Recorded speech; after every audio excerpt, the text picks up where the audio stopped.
baik saja para pemirsa diskusi kita ini. Tadi Pak Erwin menanyakan kepada Mbak Dita dan Pak Muhtar tentang prospek partai buruh. Di Jerman yang relatif bersatu saja solid, Partai Sosial Demokrat tidak selalu menang. Nah di kita, buruh-buruhnya konfederasinya banyak. Kemudian tidak pernah bersatu. Di Jepang di Jerman konfederasinya satu, Pak, Mbak Dita ya. Nah, tapi dulu banyak. Dulu iya. Nah, adakah kemungkinan untuk seberapa besar sih buruh di Indonesia ini bisa bersatu untuk memperjuangkan kepentingan buruh ini? Plus tadi yang Pak Erwin sampaikan, faktanya bahwa buruh di Indonesia memang lapisannya masih sangat tipis karena sebagian besar informal, masih di sektor pertanian dan 70% di sektor informal. Bagaimana menjawab tantangan-tantangan ini, Pak Muhtar? Saya kira ya data kita di ILO tahun 2003 ya, labor force kita itu 65% adalah kategori buruh, tapi memang termasuk di dalamnya pegawai negeri, termasuk yang di BUMN dan informal. Adakah prospek buat itu? Tentu yang pertama, walaupun sulit, tentu ada. Bagaimana? Kalau semua prospek buat itu tuh apa? Buat partai buruh bisa satu kekuatan buruh menjadi kekuatan politik yang dihitung itu dulu, kan? Apakah itu lihat partai buruh atau partai lain ada?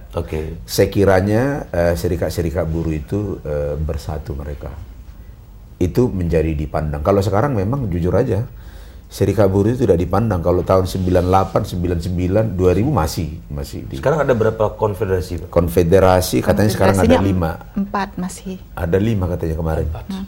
4.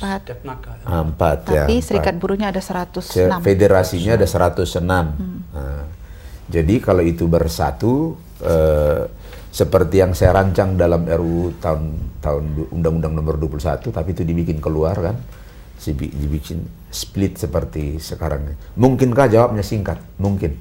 Apabila serikat buruhnya bersatu dan buruhnya punya kesadaran politik yang tinggi.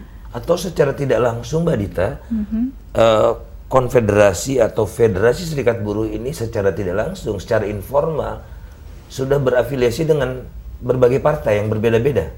Ada yang sudah berafiliasi, ada yang terbuka, tapi ada juga yang diam-diam. Ada yang berafiliasi tapi cuma para elitnya saja, itu ya.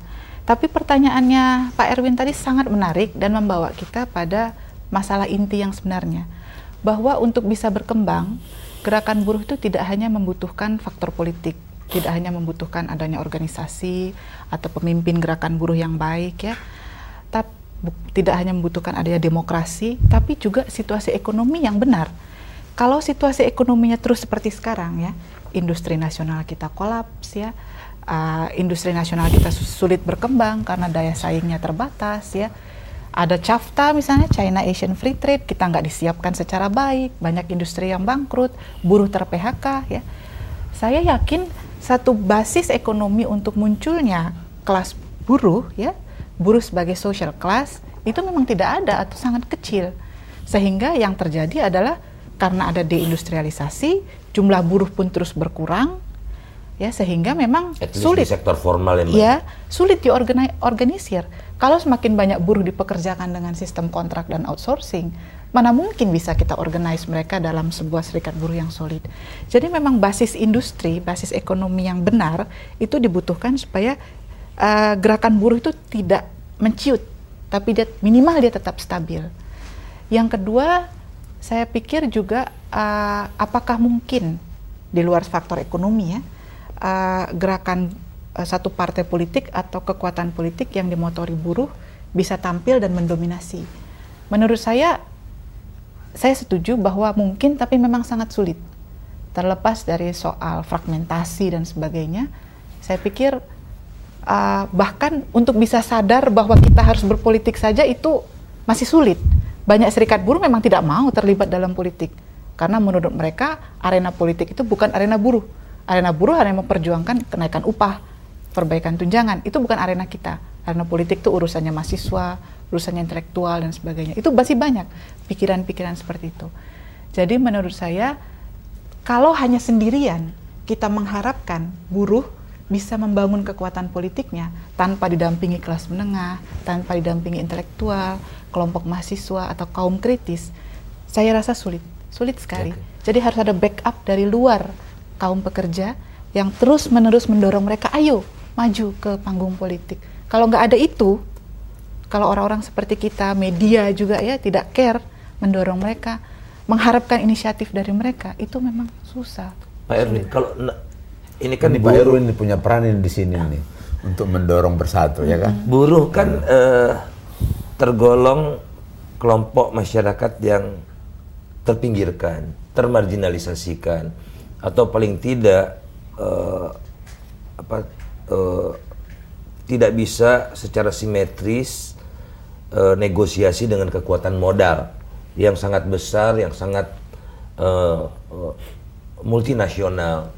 Nah, peran negara di mana, Pak Erwin, untuk empower buruh ini supaya punya bargaining position, supaya punya skill untuk negosiasi, agar betul-betul terwujud pilar demokrasi yang memperkokoh kehidupan bernegara yang sehat. Peran state ya. The rule of state-nya seperti apa? Kan tidak bisa dibiarkan, Pak Erwin. Ya, betul. Dari pengalaman kami dari Jerman dalam konsep negara kesejahteraan yang tadi disebutkan oleh Pak Mokhtar, negara harus punya peran yang kuat sekali untuk membuat kerangka hukum misalnya untuk menjamin equal access to education dan sebagainya. Dalam rangka hubungan industrial, saya kira peran negara adalah to improve the law enforcement in Indonesia. Kalau saya melihat ratifikasi konvensi sudah banyak sekali. Sudah banyak, sudah semua dibuat. Kalau dia lihat secara normatif, undang-undang ketenagakerjaan tidak begitu jelek dan sebagainya. Tapi seperti dikatakan tadi oleh Bang Faisal sendiri dan Ibu Dita, bahwa tidak ada enforcement, misalnya dalam rangka outsourcing. Yang boleh outsourcing hanya atau yang tidak boleh di-outsource adalah the core business, inti usaha, tidak boleh. Saya tahu ada hotel-hotel di Jakarta misalnya, outsource semua, dari general manager sampai driver. Bukan satu orang yang... BUMN aja semua, hampir semua sekarang BUMN outsource. Biasanya seperti itu. Media massa juga. Atau enforcement jaminan sosial. Hanya sebagian kecil dari perusahaan-perusahaan Indonesia yang membiayai sistem jaminan sosial, yang membayar iuran, menyestor ke jam sostek dan sebenarnya. Dan itu saya melihat sebagai satu alat misalnya di mana gerakan buruh bisa campur tangan ke dalam politik tanpa menghilangkan independensi. Misalnya dalam perubahan sistem jaminan sosial di Indonesia yang berlangsung sekarang dengan revisi undang-undang jam sostek, rancangan undang-undang Badan Penyelenggara Jaminan Sosial, karena itu tidak hanya berdampak kepada sektor formal, tetapi juga misalnya untuk memperluaskan jaminan kesehatan kepada sektor informal. Di sana bisa membuat aliansi dengan golongan-golongan nelayan, dengan pertanian dan sebagainya. Tapi gerakan buruh sendiri tidak bisa bersatu dalam rangka perbaiki sistem jaminan sosial. Walaupun itu saya kira kunci untuk negara kesejahteraan di Indonesia.